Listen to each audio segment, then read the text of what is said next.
আসসালামু আলাইকুম ভিউয়ার্স, এই যে ছোট্ট বাইকটা দেখতেছেন, এই বাইকটা খুবই ঘন ঘন স্পার প্লাগ খুলে আমাদের ক্লিন করতে হয়। দেখা গেল আজকে পরিষ্কার করে বাইকটা নিয়ে গিয়েছি, আবার কালকে আবারও প্লাগ খুলে আমাদের ক্লিন করতে হয়।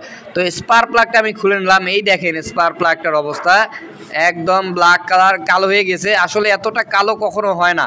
এতটা কালো হওয়ার কারণ আমাদের বাইকের যে রিং পিস্টন, যে লাইলার পিস্টন বলেন অনেকে, রিং পিস্টন বলেন, তো এই রিং পিস্টনের রিং এবং পিস্টনটা আমাদের খারাপ থাকার কারণে ইঞ্জিন অয়েলটা আমাদের আমাদের হেড থেকে সিলিন্ডারে চলে আসে, যার কারণে ইঞ্জিন অয়েলটা আমাদের বাষ্প হয়ে কিন্তু প্লাগে লেগে যায়।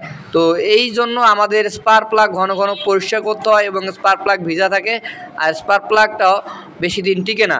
তো এইটা হইতে পারে যে কোনো বাইকের ক্ষেত্রে। অবশ্যই যদি আপনাদের বাইকের পিস্টন খারাপ থাকে, অবশ্যই আপনারা পিস্টন নিউ লাগিয়ে নেবেন।